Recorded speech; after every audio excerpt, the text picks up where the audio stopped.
사마리아 수가성에 한 여인이 살고 있었습니다. 그녀는 우리가 아는 것처럼 햇볕이 쨍쨍 내려치는 대낮에 물을 기르러 오던 여인이었습니다. 뜨거운 폭염 속에서 물동이를 지고 가는 그녀의 모습을 보면 그녀의 인생이 얼마나 고달픈 인생인지를 우리는 짐작할 수 있습니다. 또한 그녀는 사람들에게 별로 좋은 평가를 받지 않는 여인이었다는 것도 우리는 알 수 있습니다. 그런데 예수님께서 그런 여자를 만나기 위해 친히 유대인들이 꺼려했던 사마리아 땅으로 직접 찾아가셨습니다. 그 여인에게 하나님 나라의 문이 열려 있음을 알려주시고 그 여인이 그곳에 들어와 인생의 목마름을 해결하고 고달픈 인생이 아닌 주님이 주시는 기쁨을 얻기를 원하셨기 때문에 주님께서 직접 찾아가셨습니다. 주님은 지금 사마리아 여인에게 찾아가셔서 문을 열고 계십니다. 그리고 너도 이곳에 들어올 수 있다고 그녀를 초청하고 계신 것입니다. 예수님과 이 여인의 만남을 통해서 이 여인은 지금 자신이 만나고 있는 사람이 어떤 분이신지에 대해서 조금씩 알아가고 있습니다. 처음에 이 여인이 수가성 여인이 예수님을 만났을 때 예수님에게 뭐라고 얘기하냐면 당신은 유대인인데 왜 나에게 말을 겁니까? 이렇게 얘기했습니다. 그냥 예수님은 누구입니까? 숱한 유대인 중에 한 사람입니다. 그러다가 내가 주는 물은 목마르지 않는 물이라고 했을 때 이 여인은 당신이 그럼 야곱보다 큰 사람입니까? 뭔가 좀 위대한 사람입니까? 라고 예수님에 대한 인식이 달라졌어요. 그 다음에 자신의 과거를 다 알고 있고 그것에 대해서 말씀하는 예수님을 딱 듣고 나서 뭐라고 했냐면 당신은 선지자입니다. 유대인의 평범한 한 사람에서 유대인 중에서 존경받았던 야곱보다 큰 사람, 더 나아가서 이제는 선지자. 그러다가 오늘 우리가 읽은 본문을 보면 여자가 예수님을 메시아로 인식을 하고 있다는 것을 우리가 발견할 수 있습니다. 25절 말씀 우리 같이 읽겠습니다. 시작.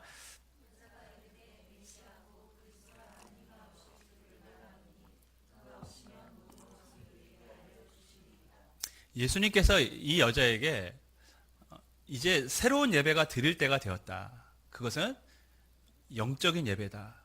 영과 진리로 예배를 드리는 때다. 이 이야기를 하자 이 여인은 메시아가 오시면 이 예배에 관한 모든 문제를 명확하게 알려주신다고 우리는 들었습니다. 왜냐하면 그들은 어디서 예배를 드립니까? 사마리아, 그림심산에서 예배를 드리고 유대인들은 예루살렘에서 예배를 드리는데 이 여자의 관심은 어디서 예배를 드리는 게 맞느냐에 대한 것이었어요. 근데 예수님은 장소가 아니라 뭐가 중요하다고요? 때가 중요하다. 이제 새롭게 예배할 때가 되었다는 거예요. 예수님을 오셨기 때문에. 그래서 이 여인은 메시아가 오면 예배에 관한 모든 것을 우리에게 알려주신다고 했는데 하면서 이 말의 뉘앙스 혹시 당신이 그럼 그 메시아입니까? 라고 묻고 있는 것이죠. 여인은 지금 점점 예수님에 대한 인식이 달라지고 있습니다. 처음에는 유대인, 야곱보다 큰 사람, 선지자, 이제는 메시아로 발전했습니다.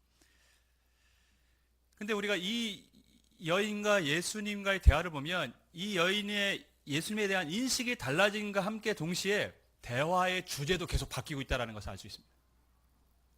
처음에는 그냥 마시는 물, 그 다음에 목마르지 않는 물, 그 다음 예배, 그리고 이 여인은 나중에 메시아라는 걸 알게 돼서 사람들 앞에 뛰쳐나가고 예수님을 전하고 있습니다. 메시아를 만났다고. 그러니까 예수님에 대한 인식이 달라진과 동시에 이 여인과 예수님의 대화의 주제도 발전하고 달라지고 있습니다. 우리가 무엇을 알 수 있습니까? 우리가 주님을 알면 알수록, 예수님을 더 알아갈수록 우리의 대화의 내용은 달라지게 되어 있습니다. 신앙적인 내용을 할 수밖에 없고 영적인 내용을 다룰 수밖에 없습니다.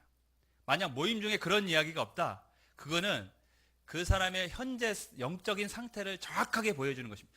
우리 대화 중에 대부분의 이야기가 다른 이야기를 하고 있다. 그러면 그거는 우리의 영적 상태가 이미 좋지 않다는 것을 이미 보여주고 있는 것입니다.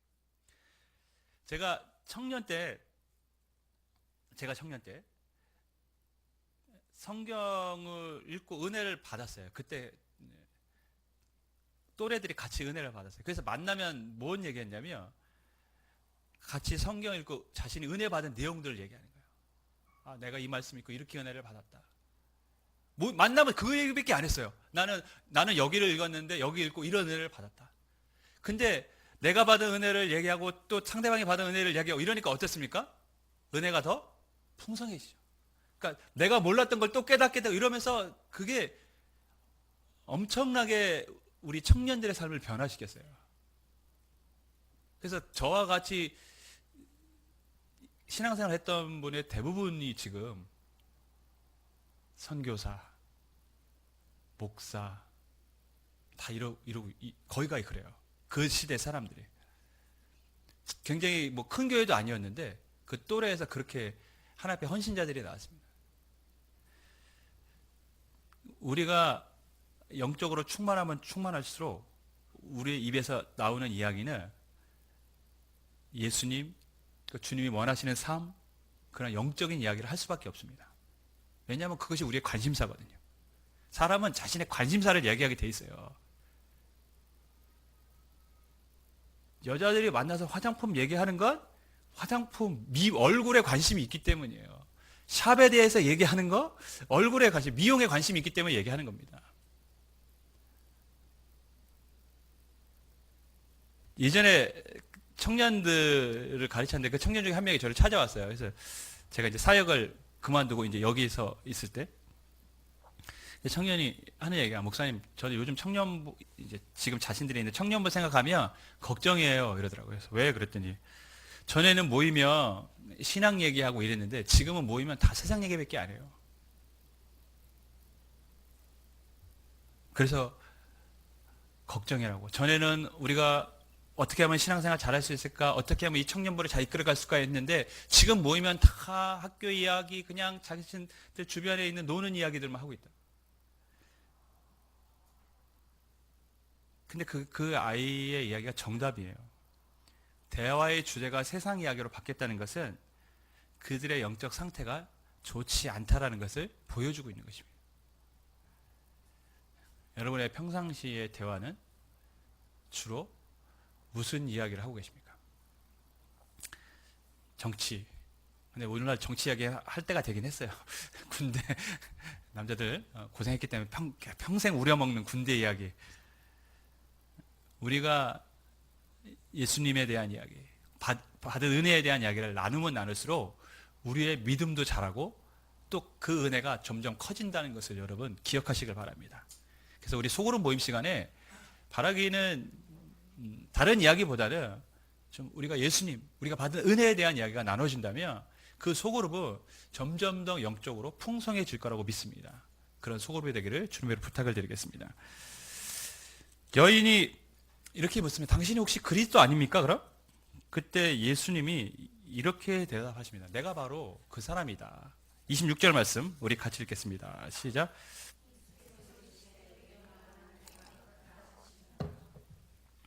예수님은 그래, 내가 바로 그 사람이야 라고 얘기했습니다. 근데 예수님이 지금 자신을 사마리 여인에게 친히 뭐라고 있습니까? 드러내셨어요. 내가 그리스도 맞아.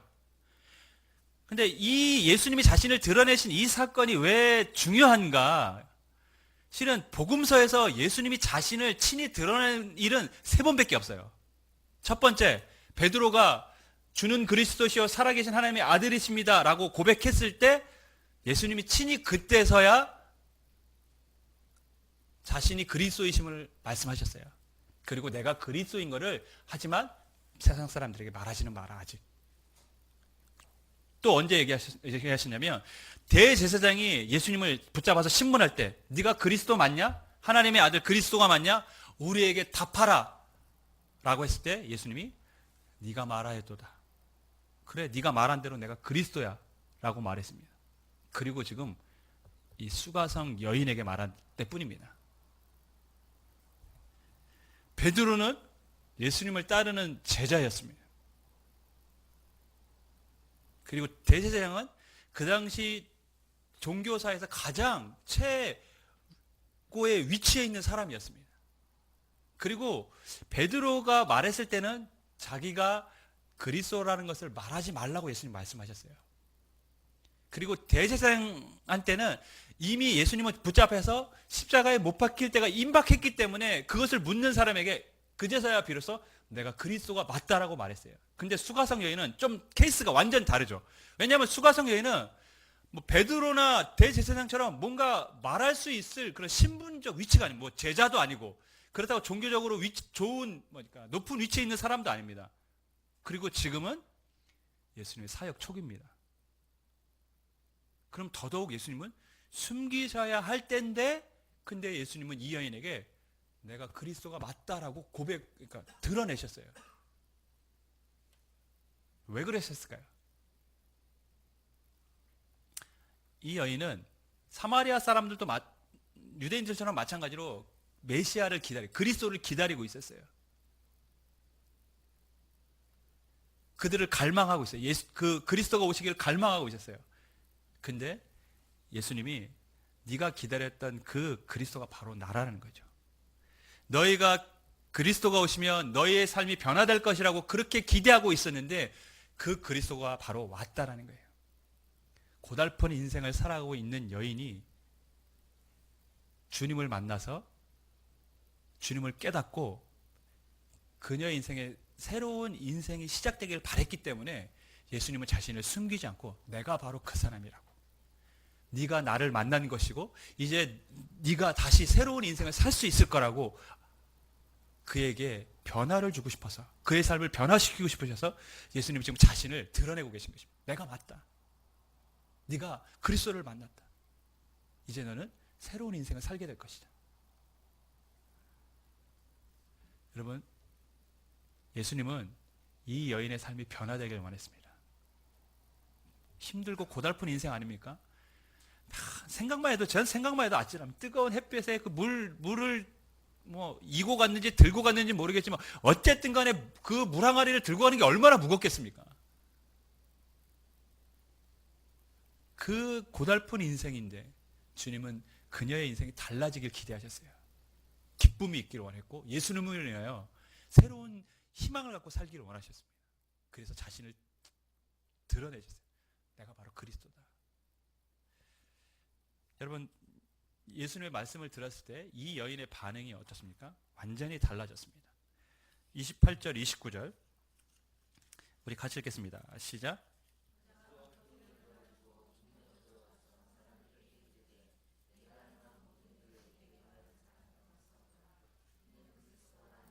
첫 번째 여자가 한 일은 물동이를 어땠습니까? 버려뒀어요. 여러분, 아주 우리가 중요하게 생각해야 될 대목입니다. 물동이를 버렸어요.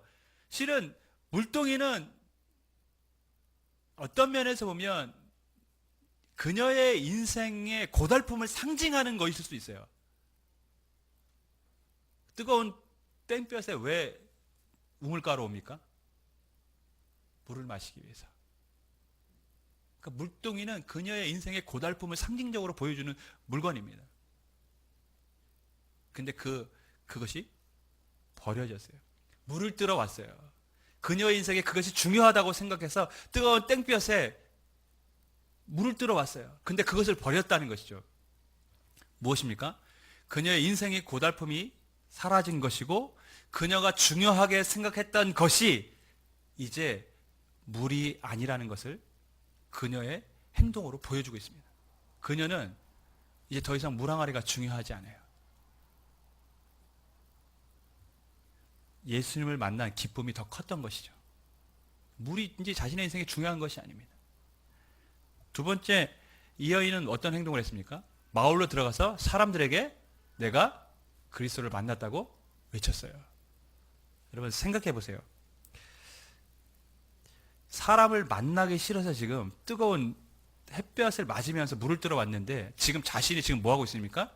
친히 찾아가서 사람들을 불러다 놓고 내가 그리스도를 만났다고 얘기하는 겁니다. 사람들에게 있었던 아픔들, 상처들이 있었고 그 사람들을 만나기 그래서 싫어했고 그래서 인생이 외로웠잖아요. 외로울 수밖에 없죠. 얼마나 외로웠을까요? 근데 그 안에 있었던, 내면에 있었던 그 모든 것들이 지금 다 버려진 것이죠. 치유가 된 것이죠. 예수를 만나서. 더 이상 사람이 두렵지 않습니다. 사람과 대화하는 것이 더 이상 그녀에게 뭐 싫은 일이거나 부담스러운 일이 아닙니다. 왜냐하면 예수님을 만났거든요. 수가성 여인이 변화됐습니다. 이런 말이 있습니다, 여러분. 사람이 갑자기 변하면 뭐라고요? 죽을 때가 됐다고. 그 말의 의미는 뭐냐면 사람이 좀처럼 변하기 쉽지 않다는 말입니다. 사람 진짜 안 변합니다, 여러분. 제가 봐도 그래요. 저를 봐도 그렇다니까요. 뭔가 열심히 다짐하고 결심하는데 돌아보면 제자리예요. 사람 진짜 잘 안 변합니다. 죽으라고 안 변하는 게 사람이에요. 근데 수가성 여인이 지금 변화가 됐습니다. 기독교의 가장 중요한 특징 중에 하나가 뭐냐? 물론 우리가 믿을 때 하나님은 영원한 나라를 우리에게 선물로 주십니다. 또한 또 하나의 중요한 특징, 우리가 이 땅을 살아갈 때 하나님은 우리를 변화시키십니다. 그것이 기독교가 갖는 중요한 특징 중에 하나입니다. 그래서 성경에는 예수님을 만나서 변화된 사람들의 이야기가 가득합니다. 삭개오, 누가복음 19장에 삭개오 이야기가 납니다. 삭개오는 세리장입니다. 이스라엘 백성들에게 과도한 세금을 걷어서 자신의 부를 축적했습니다. 그러니까 로마 정부에게 내야 될 세금이 100원이라면 100원은 너무 작은 돈이니까 5만 원이라면 다른 사람에게는 10만 원, 20만 원씩 걷어가지고 5만 원만 내고 자기는 그 돈으로 부자가 됐습니다. 이스라엘 백성들이 좋아했을까요? 매국노라고 싫어했습니다. 백성들의 등을 쳐먹는 놈이라고 거들떠보지도 않았습니다. 왜 그렇게 손가락질을 받아가면서까지 그가 사람들에게 세금을 걷었을까요? 돈 때문이죠. 무조건 돈 때문입니다. 이유 없습니다. 부자가 되고 싶어서. 그런데 예수님을 만나고 그녀 인생의, 그 삭개오 인생이 달라집니다. 소유의 절반을 주님, 제가 가난한 사람에게 나눠주겠습니다. 예수님이 뭐라고 하지도 않았어요. 네가 나눠주라고 말씀하지도 않았어요. 그냥 자기가 스스로 제가 나눠주겠습니다. 그리고 내가 다른 사람에게 도둑질한 것이 있다면 4배로 갚겠습니다. 욕을 먹으면서까지 악착하게 모았던 것이 뭡니까? 돈이잖아요. 그 돈 때문에 지금 사람들에게 손가락질 당하고 매국노라고 소리를 듣고 있는 거잖아요. 근데 그 삭개오가 지금 무엇을 포기하고 있습니까? 그 돈을 포기하고 있습니다. 예수님을 만났거든요. 예수님을 만나면 그래서 사람이 변합니다. 죽을 때가 되면 사람이 변하는 게 아니라, 사람이 갑자기 변하면 죽을 때가 된 게 아니라 예수님을 만나면 사람이 변하게 되어 있습니다. 제가 사역을 하면서 봤던 사람들, 자살을 결심했다가 예수님 만나서 인생의 희망을 갖고 살아가는 사람을 보았습니다. 아버지로 받은 상처 때문에 아버지를 증오하고 있던 한 청년이 예수님을 만나고 아버지를 용서하고 아버지를 위해 기도합니다. 정말 희망도 없이 소망도 없이 그냥 인생에 낙도 없이 살아가던 정말 노인이 예수님을 만나서 내가 기쁘다고, 내가 행복하다고 말을 합니다. 남편과 이혼할 생각을 가졌던 여인이 예수님을 만나고 남편을 위해 기도하고 가정을 지키기 위해서 노력을 합니다. 달라진 것이죠. 우울증에 시달렸던 여인이 그래서 집 밖으로 나가지 않고 다른 사람과 만나는 것을 싫어했던 여인이 마치 이 수가성 여인처럼 이전에 경험하지 못했던 기쁨과 행복을 느끼고 다른 사람을 만나면서 누가 보면 원래 저렇게 말이 많은 사람인지 그렇게 알 정도로 사람이 변했습니다. 제가 사역을 하면서 예수님을 만나 변화된 사람들이었습니다. 예수님을 만나면 사람은 변화되게 되어 있습니다. 그들의 있었던 아픔, 증오, 슬픔 변화돼서 기쁨이 되고 절망이 변화돼서 희망으로 바뀌고 소망으로 바뀌는 것입니다. 그래서 예수님은 수가성 여인에게 찾아가신 것이죠. 그녀의 삶이 변화되길 원했기 때문에. 오늘 30절을 보면 그녀는 수가성 사람들에게 소리를 외치면서 예수를 그리스도를 만났다고 얘기했고, 수가성 사람들은 그 여인의 말을 듣고 예수님 앞에 나왔습니다. 30절 말씀 우리 같이 읽습니다. 시작.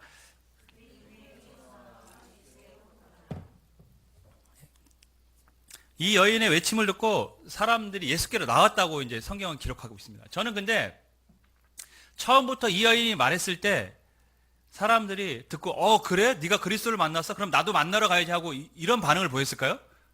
저는 그렇지는 않았다고 봅니다. 제가 그 동네 사람이었다면 이 여자의 화려한 과거 경력을 알고 있기 때문에 저는 아마 이렇게 얘기할 것입니다. 미쳤구나. 저 미친 거 아니야? 저 완전 돌았나 보네. 맨날 뜨거운 햇볕 맞아가면서 물 들어가더니 더위 먹었나? 아니면은 저게 또 뭘 사기치려고 저러나? 또 뭔 짓을 하려고 또 저런 말을 하고 있지? 분명히 저 같으면 아마 한번 의심하고 들어갔을 것입니다. 하지만 이 여인은 사람들의 반응을 의식하지 않아요. 이전에 나를 어떻게 알고 있던지 그것 관심 없습니다. 이 사람들이 내가 말했을 때 내 말을 들을지 안 들을지 예수님께 나올지 전혀 관심 없어요. 단지 뭡니까? 자기가 만난 예수님을 전할 뿐이에요. 수가성 여인에게 지금 중요한 것은 자신이 만난 그리스도를 나누는 것이고 이 사람들도 그리스도를 만나길 원하는 것입니다. 그래서 물동이를 버려두고 자신을 좋아하지 않는 사람들에게 직접 찾아간 것입니다. 여러분, 만약에 수가성 여인이 사람들의 반응을 두려워했다면 어떻게 했을까요? 수가성 사람들은 이 여인의 외침을 듣지 못했을 것이고 이 여인이 외치지 않았다면 이들은 예수님 앞에 나오지 못했을 것입니다.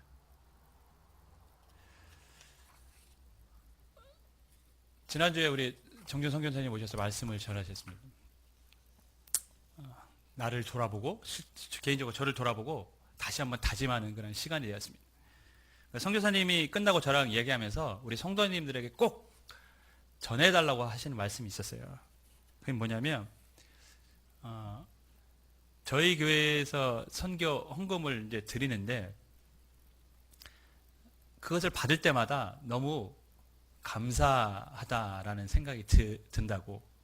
왜냐하면 저희도 이제 개척교회고 아직 미자립 교회인도 불구하고 그렇게 생각보다 많은 선교 헌금을 낸다라는 것에 대해서 너무 감사하고 그것을 받을 때마다 자기가 다시 용기가 생긴다. 그리고 우리가 더 열심히 해야 된다. 이 교회에서 이렇게 헌금을 해주셨다라는 것은 정말 귀한 일인데 우리가 더 열심히 하지 않으면 안 된다. 이런 마음을 갖게 된대요. 그래서 꼭 전해달라고. 자기가 그 말 못 전했다고. 정주 목사님이 먼저 까비떼 지역에 이제 갔다 오시고 이제 사모님과 같이 한번 가보자고 해서 갔습니다. 제가 얘기를 들었어요. 어제 지난주에. 쓰레기장이고 목사님은 국물이라고 했는데 폐수죠. 폐수가 막 있어서 땅이 질퍽거리는 그런 동네예요. 근데 사모님은 그때 못 모르고 샌들을 신고 가셨다고 합니다. 샌들을 신고 거기 마을을 딱 밟는 순간 질퍽거리는 땅에서 그 물이 발로 이렇게 스며드는 거예요. 여러분 생각만 해도 찝찝하잖아요. 그죠? 엄청 그 불쾌한 생각이 딱 들고 또 얼마나 심한 악취가 납니까? 그래서 사모님이 원래 비위가 좀 약하세요. 하나님 여기는 아닙니다. 진짜 그러시. 하나님 여기는 저는 진짜 못합니다. 여기는 아닙니다. 그렇게 기도하면서 하나님 앞에 푸념을 하시면서 이렇게 가신 거죠. 하나님 여기는 아니잖아요. 그런데 마을에 가면서 아이들을 보면서 그렇게 마음이 아팠대요. 이렇게 가난하게 살아가는 이 아이들이, 소망도 없이 살아가는 아이들이 천국 소망도 없다면 그 얼마나 안타까운가. 그런 궁휼한 마음이 막 일어나가지고 그래서 사역을 시작하고 다짐하게 됐다고. 그래서 제가 보면서 대화를 나누면서 무슨 생각이 드냐면 예수님의 마음이 좀 느껴졌어요. 아, 예수님이 이 땅에 오셨을 때 그렇겠구나. 이런 마음이셨겠구나. 냄새나는 곳. 땅을 밟아야 되는데 밟기가 쉽지 않은 이곳. 그래도 예수님이 왜 이 땅에 오셨을까? 불쌍히 여기셨기 때문에 오셨군요. 아, 주님이 우리를 불쌍히 여기셔서 오셨구나. 그런 마음이 들었어요. 대화를 하면서. 또한 예수님이 공생에 하는 동안 수없이 많은 병자들과 어려운 사람들이 예수님 앞에 찾아왔습니다. 그때 예수님이 뭐라고 말씀하셨습니까? 목자 없는 양같이 유리방황한다고 말씀하셨고 가슴 아파하셨어요. 그들을 보니까 목자 없는 양처럼 방황하고 있는 거예요. 근데 저는 그 말씀들이 생각나면서 어쩌면 오늘날 우리가 하나님 앞에 온전히 주님의 마음을 닮은 목회자들이, 사역자들이 없기 때문에 하나님의 마음이 아파하시는 건 아닐까? 그런 생각을 가져봤습니다. 시상시 그 당시에도 수많은 지도자들이 있었잖아요. 바리새인, 서기관, 제사장, 레위인 다 할 것 없이 그들이 다 자신들이 목자라고 했잖아요. 어쩌면 주님이 오늘날도 잃어버린 양을 향해서 궁휼한 마음을 갖고 아파하면서 찾아가는 목자의 마음을 가진 목회자들, 사역자들이 없기 때문에 이 땅을 바라보시면서 가슴 아파하시진 않을까 하고 저를 좀 돌아보는 시간이 되었습니다. 주변에 사랑하는 여러분, 우리 주변에 참 어려운 환경에 놓여 있는 사람들이 많습니다. 또 오늘날 우리는 참 엽기적인 뉴스들을 많이 듣죠. 누구의 잘못일까요? 아이들이 잘못입니까? 청소년들의 잘못입니까? 저는 다 어른들의 잘못이라고 봅니다. 그들의 악행의 시작은 깨어진 가정에서 출발할 때가 많기 때문입니다. 상처받은 아이들, 그 아이들이 온전히 믿음 안에서 자라지 못하고 흔들리는 것이죠. 그리고 세상의 길을 따라가는 것입니다. 누가 이들을 변화시킬 수 있습니까? 정부가 할 수 있습니까? 정부는 이미 기능을 상실했죠. 이전에도 상실했고 아마 이후에도 상실할 겁니다. 정부는 할 수 없습니다. 사람이 할 수 있는 게 아닙니다. 사람이 변화되는 것은 주님을 만날 때만이 가능합니다. 그래서 교회가 소망입니다. 목자의 심정을 갖고 영혼에 외치는 그 소리를 듣고 궁휼한 마음으로 찾아가는 그러한 교회와 그러한 목회자와 그러한 성도들이 있을 때 그곳은 변화되는 것입니다. 이 지역을 보면 우상도 많지만 사이비 종교도 엄청 많아요. 그죠? 사이비 종교. 이 부천 지역에서 신앙촌이 있었고, 그죠? 그래서 그런지 여기서 우리나라의 굵직한 사이비 종교는 다 나왔어요. 지금 떠들고 있는 뿌리가 다 이쪽에 모여요. 이쪽에. 여기가 그래서 굉장히 힘든 것입니다, 여러분. 이 부천이. 근데 가만히 생각해 보면, 아, 부천에서 왜 이렇게 안 좋은 일이 많이 나는가 하면 또 그렇게 또 연결이 될 수도 있을 것 같아요. 뭐 사건만 나면 부천에서 누가 쉽지 않습니다. 우리 주일학교 아이들 그 몇 명이 중에 잘 나오는 아이들은 갑자기 이사를 가버렸어요. 나머지 아이들은 뜨문뜨문 나오는데 그 중에 한 명은 지난주에 천부교를 갔대요. 2단 뭐 선물 준다고 해서 갔대요. 아주 그냥 골 때리는 일들이 많은 지역입니다. 안타깝잖아요. 마음이 아프잖아요. 정말 이곳은 복음을 전하기 힘든 지역인 건 맞습니다. 하지만 우리가 주님을 마음을 좀 배우고 닮아서 그들의 안타까움을 우리가 기억하고 찾아간다면 그곳에 주님이 역사하여 주실 줄 믿습니다. 드라마를 보면서 드라마 주인공은 칭찬하는데 왜 예수님은 칭찬하지 않는 것입니까? 드라마 주인공은 다른 사람에게 그렇게 입에서 침이 튀기도록 멋있다고 얘기하면서 왜 우리를 구원하신 예수님에 대해서는 침묵하는 것입니까? 예수님이 원빈보다 못하십니까? 저도 얼굴을 본 적이 없어서 모르겠습니다. 하지만 우리가 자랑해야 될 것은 이 땅에 우리를 위해서 오신 예수님, 우리의 삶을 변화시켜 주신 예수님. 그래서 우리가 수가성 여인처럼 두려움 없이 외쳐야 됩니다. 주 안에 사랑하는 여러분, 저와 여러분이 좀 같이 고민했으면 좋겠어요. 같이 고민하고 같이 기도하고 같이 좀 길을 찾아봤으면 좋겠습니다. 어떻게 해야 되는가? 우리가 과연 이 지역에서 우리가 좀 주님의 마음으로 이들을 섬기고 복음을 전하려면 어떻게 해야 되는가? 주님이 가라는 그 길을 우리가 좀 같이 걸을 수 있기를 주님의 이름으로 부탁을 드리겠습니다. 저는 요즘 기도하면서 뭐 주님처럼이라는 말은 못 하겠더라고요. 제가 주님처럼은 할 수는 없어요.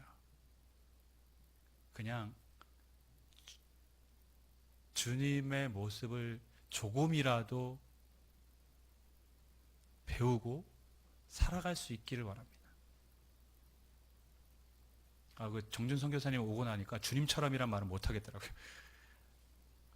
나는 지금 나를 보니까 그런 말은 합당하지 않은 삶이구나. 조금이라도 우리가 주님을 닮을 수 있다면, 조금이라도 우리가 그 은혜를 받은 것을 나눠줄 수 있다면 하나님께서 저와 우리 교회를 사용하시고 기뻐하여 주실 줄 믿습니다. 저와 여러분이 그런 삶을 살기를 주님의 이름으로 간절히 부탁드리겠습니다. 기도하겠습니다.